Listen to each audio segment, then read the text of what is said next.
Okay, folks, we're going to watch a battle here. Now, this is a submarine. Now, the voiceover is going to be Sea Lord Mountbatten. He's going to do the voiceover. And it's somebody that submitted this video to him, I believe. This is my understanding. And this video is the Balau, I think it's the enunciated Balau, U.S. Tier 10 submarine, and why it's broken for the game. So let's see what happens here. Any questions, just throw in comment. Any questions or comments, doesn't matter what it is. But let me know what you think. So let's switch to the live screen now.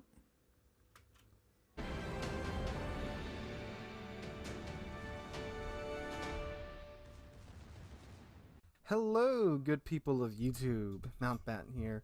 And today we have a replay from Pay Your Torpedo Tax from Box. And he is here in the Balau. Now, I figured it'd be pretty entertaining to have a live replay commentary. Normally when I do these replay commentaries, I record them, of course, like the video first, then I, watch the replay, figure out what I'm going to say, and then record the audio afterwards. But I figured we could go through this live together so you guys can see my reactions to his game. Now, I've seen his end results, which are quite impressive, and I figured there's going to be quite a few moments in here which are going to be pretty loony. So that's what we're doing for today's video. So he is on, God, what's the name of this map? North. See, like, I know the maps by their layout and the cap layout and what they look like visually and such, but I don't really know that many names. It's kind of weird how that works out in this game. I guess because a lot of the names are just like North Atlantic, Tears. Well, everyone knows Tears of the Desert because everyone hates it, so forth and so on. But anyway, he is in the Balau, the Tier 10 American submarine. Now, the Balau has the torp tubes in the front and in the back, whereas the 2501 only has torps in the front. And if you guys remember, a little while ago, Wargaming came out and said that they wanted the American submarines to be kind of the more brawlery ones since they have those rear torpedo tubes. So he's rocking and rolling along at 24 knots after executing a hairpin turn. Kleber has been spotted, and he's slamming on the brakes. Dropping it down to periscope depth here. Now, it doesn't look like that Kleber's stopping anytime soon. But he might have been able to stay up at surface depth because that Kleber just zoomed right in between that channel that goes into the sea cap. But when I play submarines, I find myself actually on the surface usually more often than I am underwater, because you of course aren't putting that dive time. That dive time is very important in a submarine because if that goes, you're just done. Oh, he's got the Russian American commander on here, I think. Yeah, he sure does. All right. Anyway, so he's back rolling up again. Looks like he's trying to sneak through this channel in between the B and C caps, and maybe get behind the enemy team, which is ideally the place that you want to be at in a submarine. If you can get around behind the enemy team or on their flank, oh my God, the things you can do, as you guys have probably seen, not just from my channel, but from many other channels around YouTube so far. So, but the subs rock and roll at tier 10 around 30 knots, and a lot of players seem to have a problem with that. But I mean, and I know people are just going to say, well, they shouldn't be in the game anyway. But I mean, if you're going to have a vessel that goes 15 knots at tier 10, because that was the submarine's historical speed below the surface, they're going to be utterly useless. And of course, that leads into a lot of the, well, then they just shouldn't be in the game. Yeah, understandable.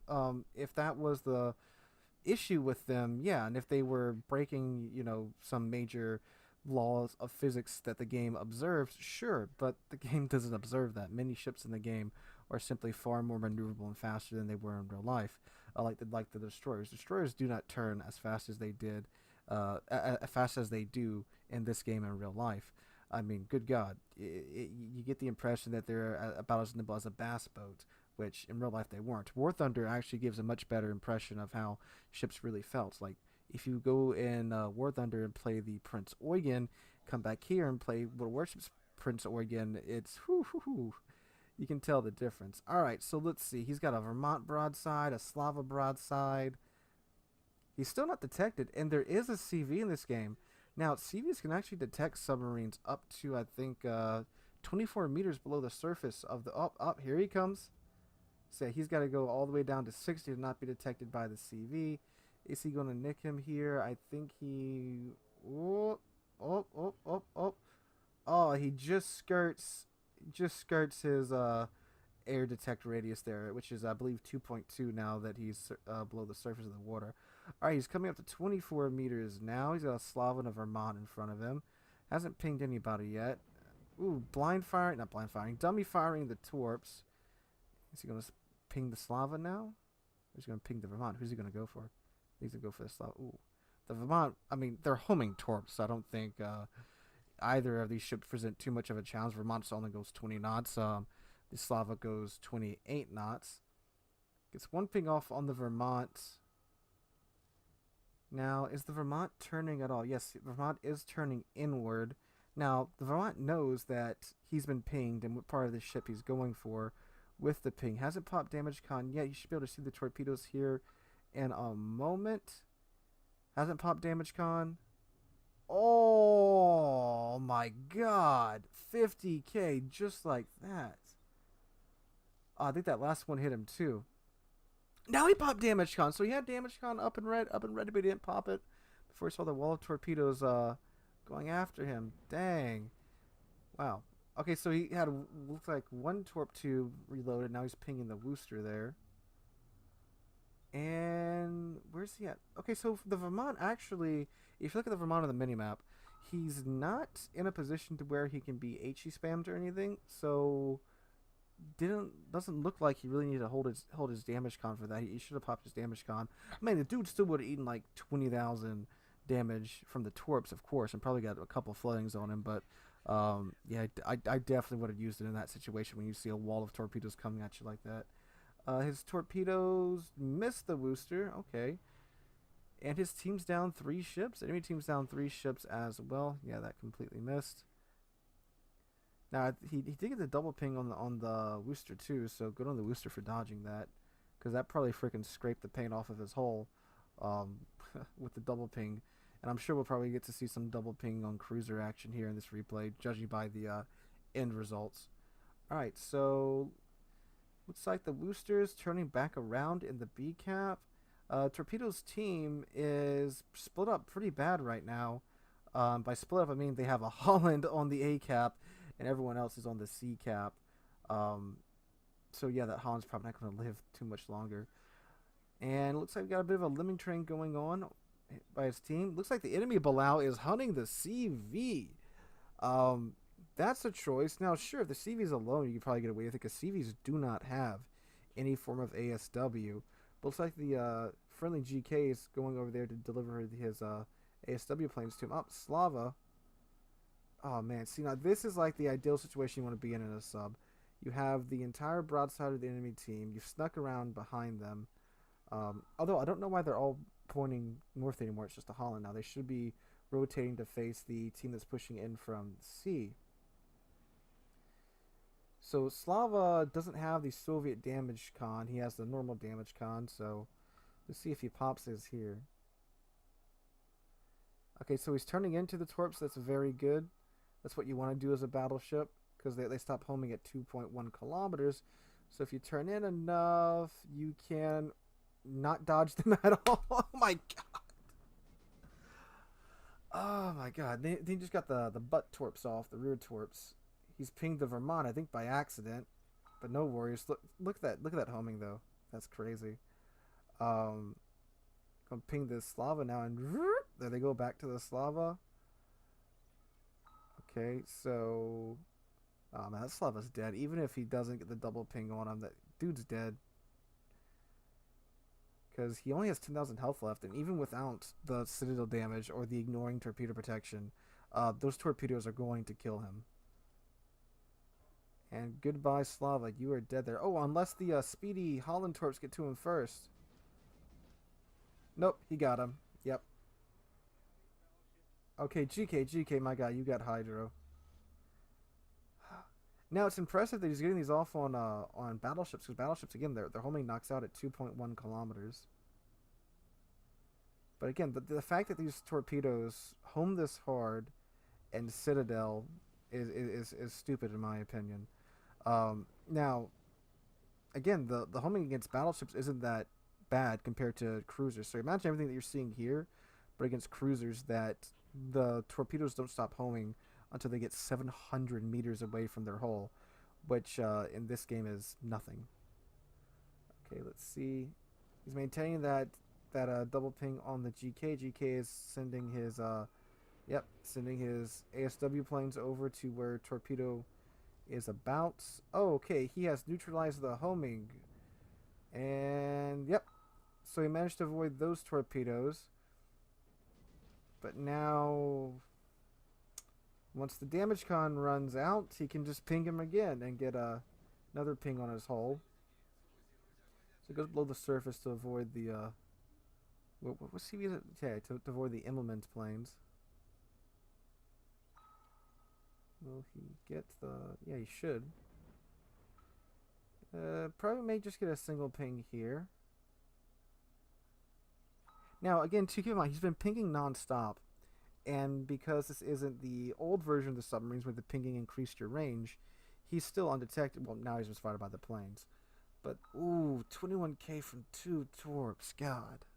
Now, again, that's Citadel damage you cannot repair.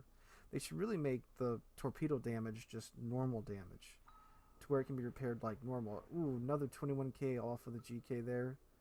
Because they're Citadels. Is he going to swing it around for the stern torps? I think he is.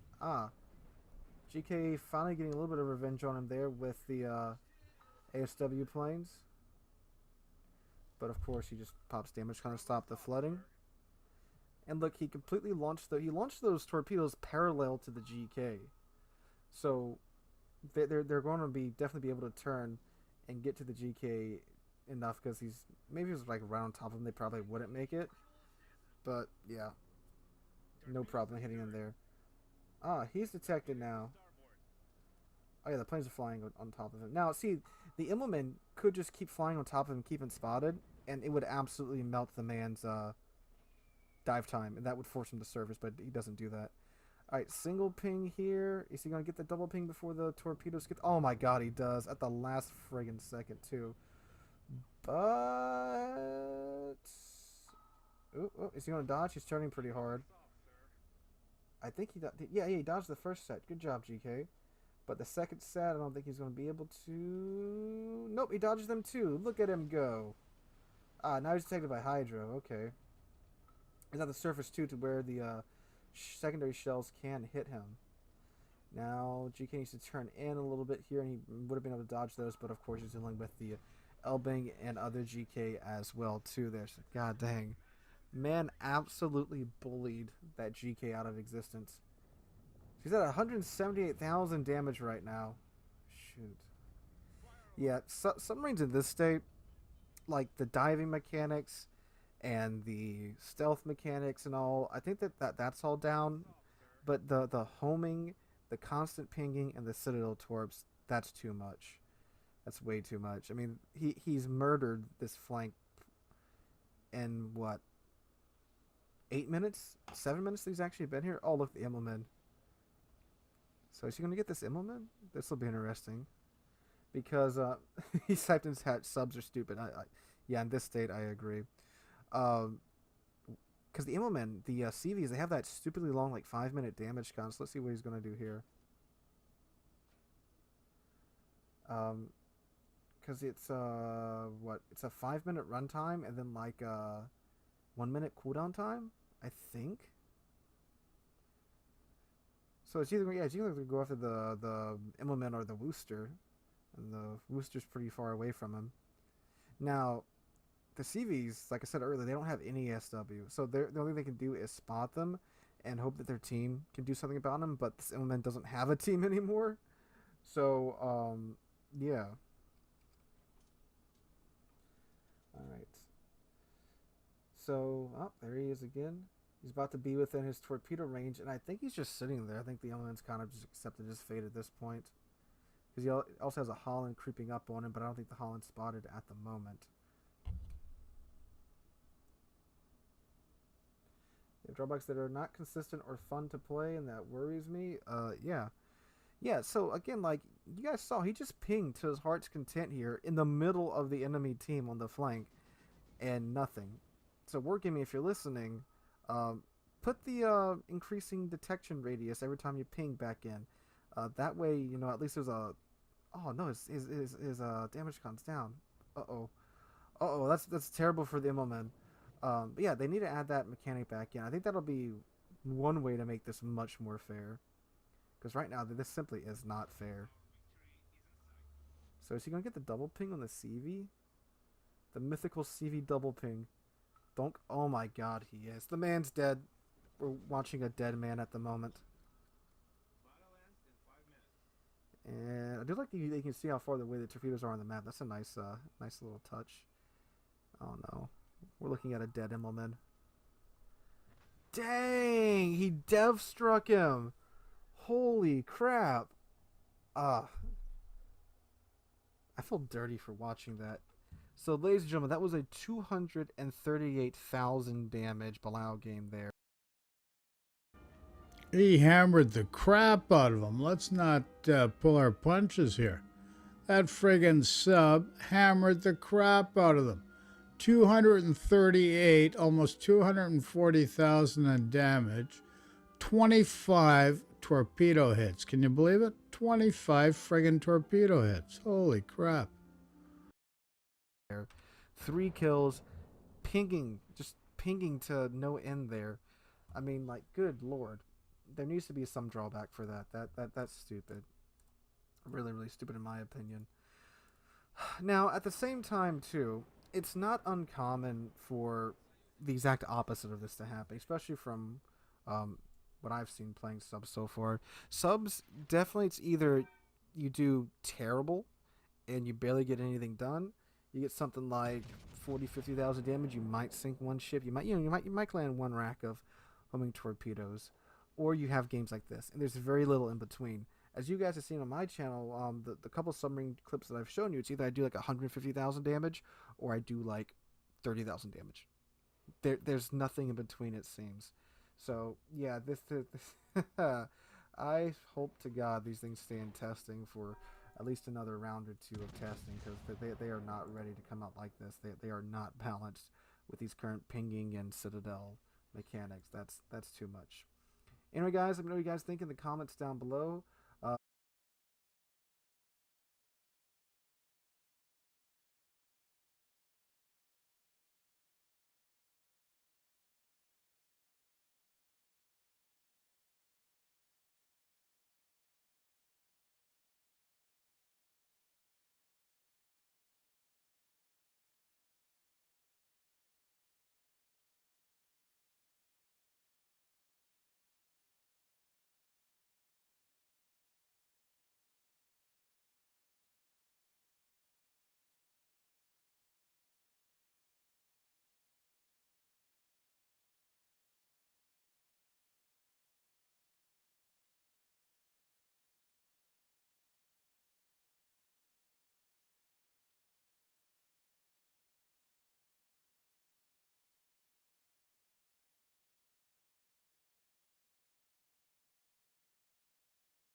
I've been yakking away,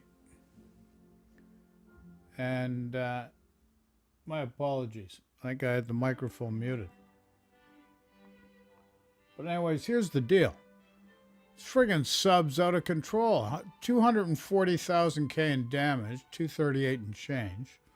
So this is what Wargaming needs to do. Instead of trying to cram the friggin' subs out there before they're mature enough to be in game, they do it anyways.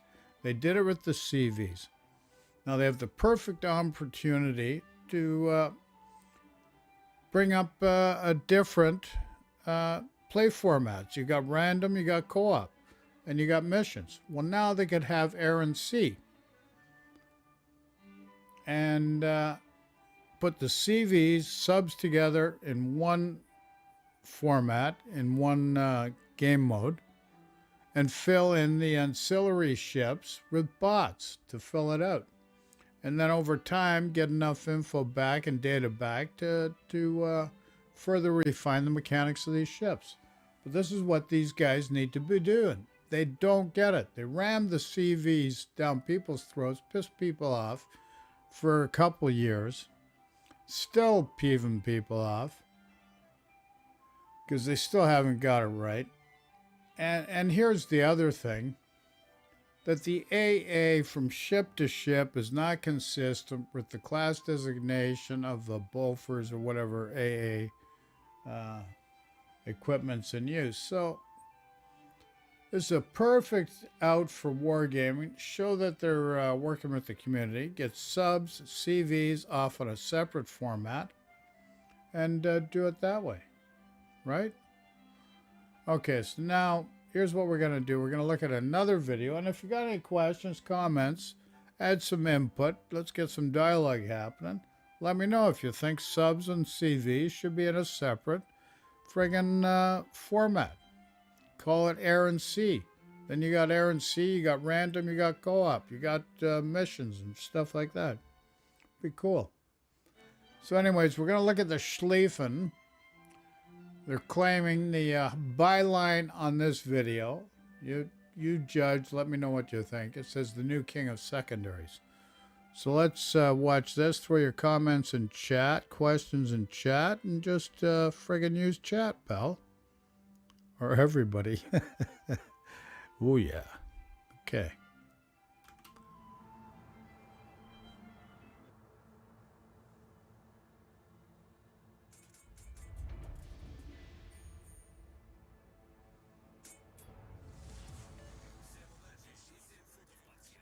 Hello and welcome. Today we are in the new Tier 10 German battlecruiser Schlieffen. She is almost in her final form. The release version will have a 1 second better main battery reload.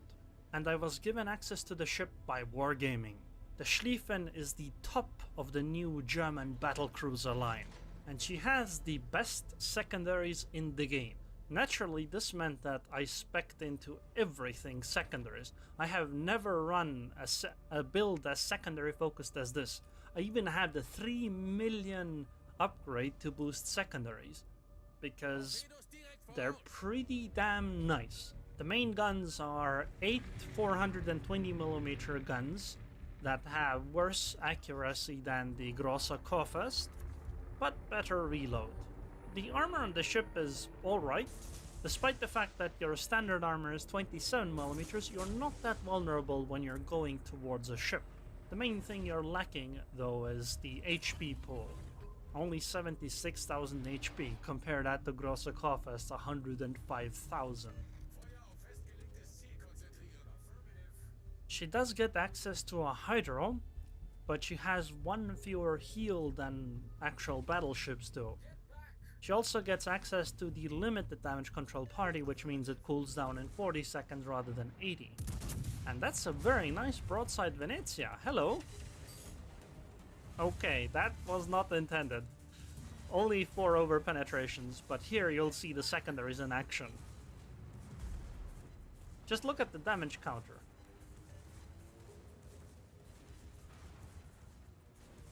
It just keeps going up and up. Remember, we only did 4 overpens with the main guns, and we're up to 17,000 damage already. Hopefully this time the main guns will do better. Yes, they did.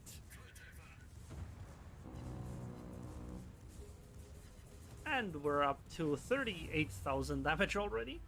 72 secondary hits. But I mean, look, I've taken 20,000 damage in return.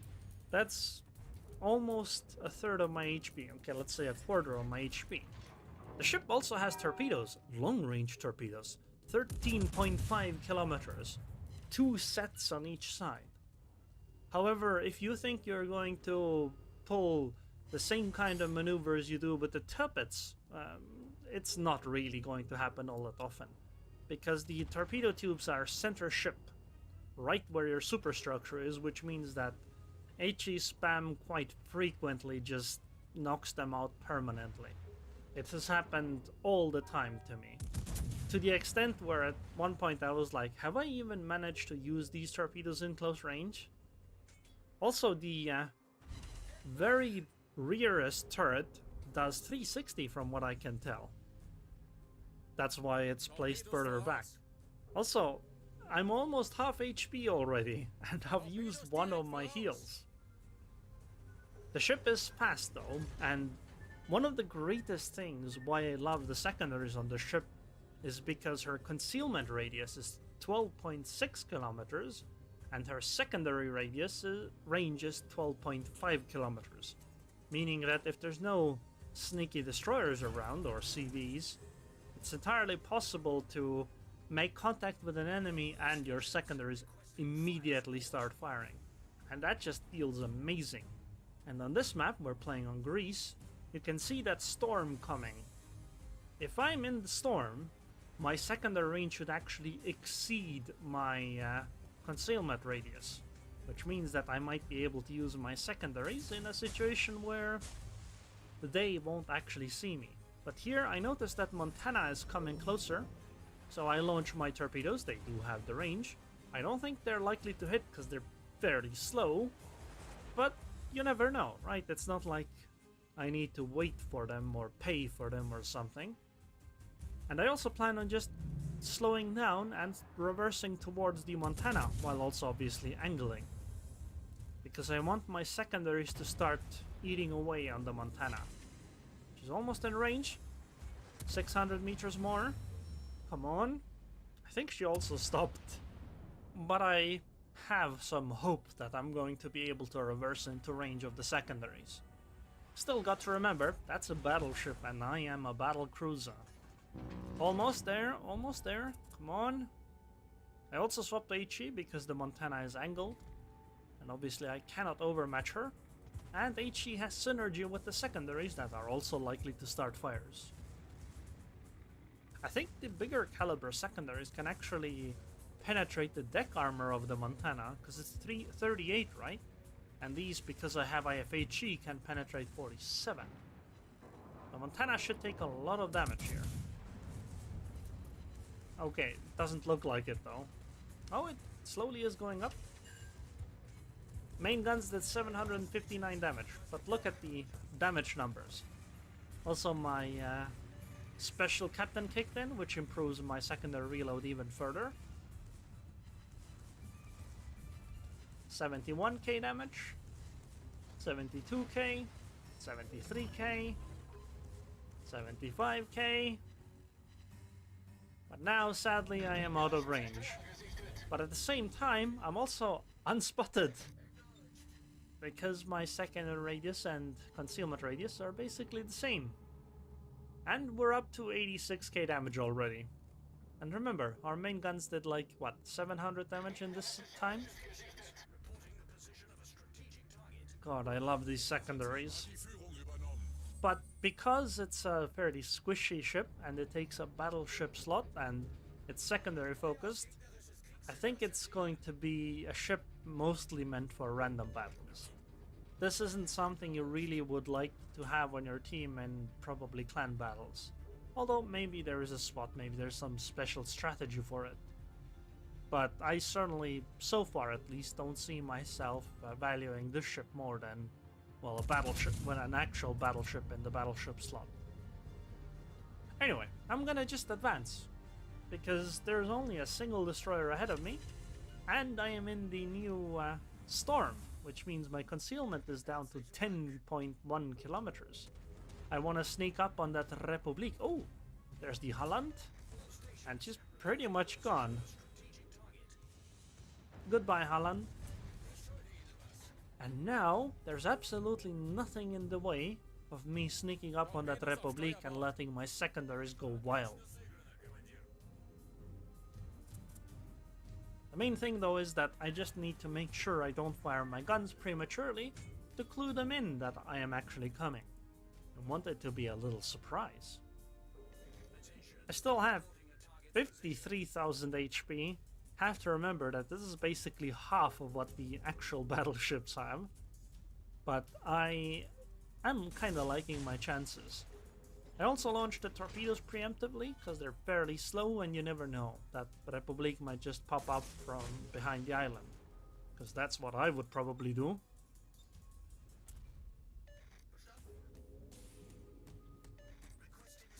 There is a little bit of a problem with the Montana heading to the A line on the enemy team. I might have to end up fighting a 1 versus 2, and that's certainly something I don't want to do in this ship. In fact, I've played a little bit of this ship, and from my experience, I really don't like being the battleship that actually has to tank. In a 1 versus 1 it's fine, but anything more than that, and it goes downhill really quickly. You kind of have to be the second line battleship. Oh, secondaries are actually opening up slightly already. That's pretty good. They'll deal some damage to the Republic's 32mm of armor. And luckily she's also at roughly the same HP I am at. Sadly though, I'm already too close to fire my secondaries at her without being spotted, even if I am in the storm. So I might as well just keep going closer and spot her myself, and then use main guns of course. Hello Republic. Oh, and apparently Montana is also in secondary range now, so the other side of my ship will also fire. I think that fire is on the Republic, but just look at that Republic's HP pool. She's healing right now, and I think the secondaries are out-damaging the heal. Look at that. Her HP is going down during the heal. Wow. Wow. 120 secondary hits already.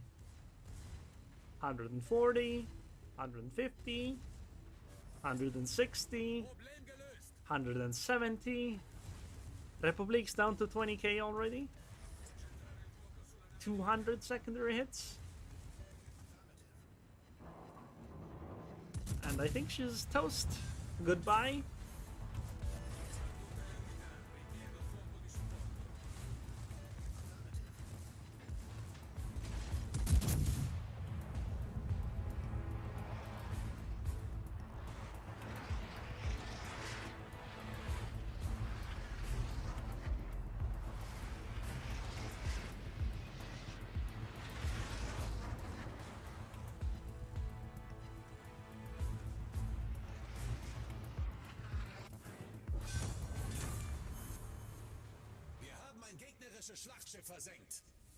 And now let's continue with the Montana. I did lose 26, 27k HP in that fight, and did have to use my heal. But I hope I can do it against the Montana. I had Torpedoes. She is on basically the map border, so hopefully they'll catch her a little bit at least. But I'm mostly relying on my amazing secondaries here. Just look at that. That looks amazing.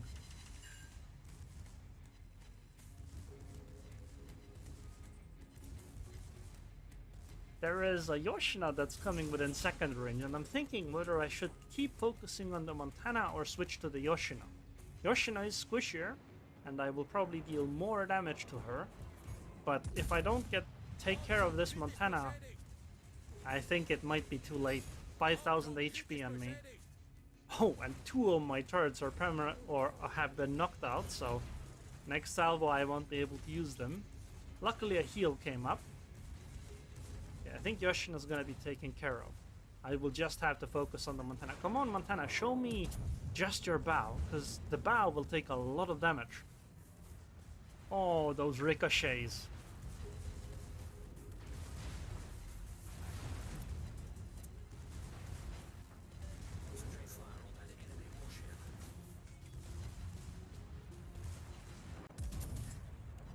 Come on, we're so close. We're almost there. She has as much HP as we do. No, she's gone. Yes! We did it! We did it! Oh, and now we got a clinch for that Yamato salvo. Come on. 13k HP should be enough. Oh, thank God she missed. I suppose it was at her max range. But now, I face a different problem. Now it's time to sail into battle, because I am really far from everything. By the way, look at the teams. One team has 5 battleships, the other team has 3 destroyers and a cruiser. But I really like this ship. The secondaries feel really fun. This honestly feels more fun than the Große Kaufest even. And I think I'm gonna move the captain over to the Schlieffen once the tech tree line releases. But of course, she's not as tanky as the... Oh, Shimakaze. Full HP Shimakaze. Wait, she's not moving. Is she AFK? No, she started moving. She's not AFK, so we have to watch out for torpedoes. Okay, there's one set. We don't have Hydro. We don't have any heals. The HP we have is all we're gonna have. That Shimakaze actually has more HP than I do. Okay, that was one set of torps. Where's the other ones? Oh god. Do we have to... I suppose I am at a good enough angle that it probably doesn't matter too much. I should be able to turn if torps came. And Montana should have spotted almost all of them if any were coming in my direction. So right now I don't have to worry. But once I come around the island and the Shima comes around the island, as in when I get spotted, that's when I have to start worrying. I was waiting until I got spotted to take a blind shot, but it's not gonna work. I mean, we've won the game though. This isn't really super important. I just wanna go further than I already have. I'm gonna have to start turning in soon, because Shima probably did torp me, and this will help me avoid any potential torp salves, or most likely help avoid. I'm not gonna turn in for too long, just a little bit, and then we're gonna just turn out again. The main thing is to throw off any kind of predictive aim that they had before. Okay, a ship next to me is being shot at. Oh, I'm being shot at by a Kleber that's behind the island. Okay, this isn't actually all that great. But I think I can survive against Kleber's onslaught. Oh, and there's the Shima torpedoes, at least one set. And it seems that our earlier movement has paid dividends. Those torpedoes were close, but they weren't a threat to our ship because of our movement pattern.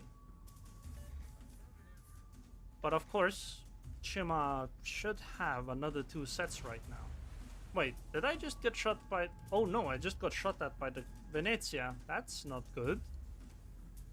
I don't have the HP to suffer the onslaught of a Venezia on top of that.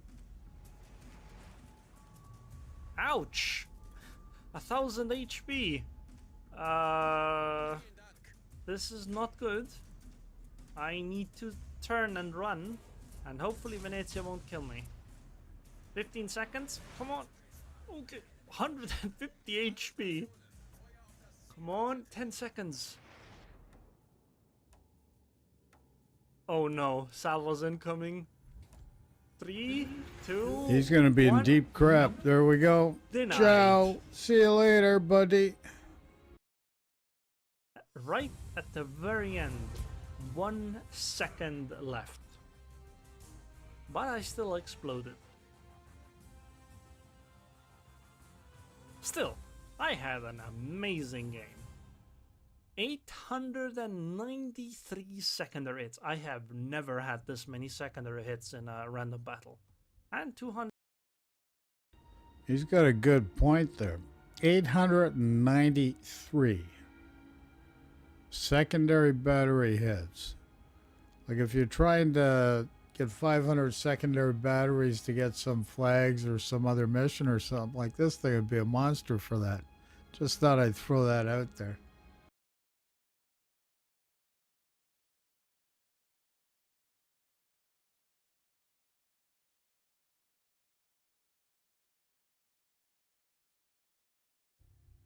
$18.49 basics, that's actually not that amazing, but I did fight 2 battleships mostly. And wow, that Venezia got more XP than anyone else. That guy definitely deserves that compliment. Most certainly. Definitely deserves that compliment. Secondaries alone, Yeah. 121k damage, and most of that flare damage is It's also a lot of secondary. secondaries. So you could easily say that my secondaries did 150k damage this game. At least. Probably more than that. Torps did a little bit. I mean, look at that. Main guns, 53k damage. But I didn't use them as much either. Also, even though the ship isn't as tanky as many of the other battleships, it's still possible to have decent potential damage. I mean, look, 3.5 million, but I did only manage to take 127k damage this game. And used all my heals and still went down. You know, some of the other battleships can easily last like 160, 170k. And that's one of the big downsides of the ship, because... Okay, folks, so what'd you think of that? That was the friggin' Schlieffen. Take another peek at her. Let's take a look at the ship here. Take a look. What do you think of that? Not a bad looking ship. Looks nice. It's in port. there we go. Gotta say, it's not the best looking battleship. It doesn't look bad, but it doesn't look particularly cool either. Armor scheme first. It has the 27mm standard armor plate, but obviously there's an extended belt or icebreaker at the front. The stern also has the standard 27mm. The middle deck is actually 50mm, and it's pretty damn enormous, especially at the back. The upper belt is 150mm, and the main belt is 380mm, I believe. Although there's a 350 above that. The Citadel itself sits above the waterline, but only just. It's not as good as the American battleships, but it's not too far off. Hitting this means that you go through this 380mm armor plate most likely, and then you hit the 60mm Citadel armor plate behind it. At long range, you're probably going to be protected by this 350mm armor plate and probably some kind of armor plate that's down there before you get to the Citadel part, but it should be decently effective. Now, even though she has 27mm standard armor, as long as you're going closer to the ships, battleships really won't be taking advantage of this. Because this part, the 27, is so tiny that you can't really reliably aim for it. So, in some sense, this ship might be better protected when going in because Yamato won't screw it over like most other battleships. Like, this is a much bigger portion covered by the 60mm armor plate than even Kremlin. But of course, you know, 76k HP is, at tier 10 is not the greatest. Also, the ship might have 4 torp tubes, 2 per each side, but the problem is that they're right here. And this means just HE spam is gonna take you out very easily, permanently even. That's at least my experience. So anyways, I hope you guys enjoyed this video. I would like to thank the patrons on Patreon. Thank you very much for your continued support. Okay, folks. So I thought I'd share that with you. So everybody have a good night, good day, whatever it may be for you, but stay safe, stay healthy. You're priceless. Michael J. Till the next time. Take care, folks. And yeah, just take care of your health. That's the most important thing, especially now. Okay? Ciao, everybody. Comments, chat, questions, chat. Ciao for now.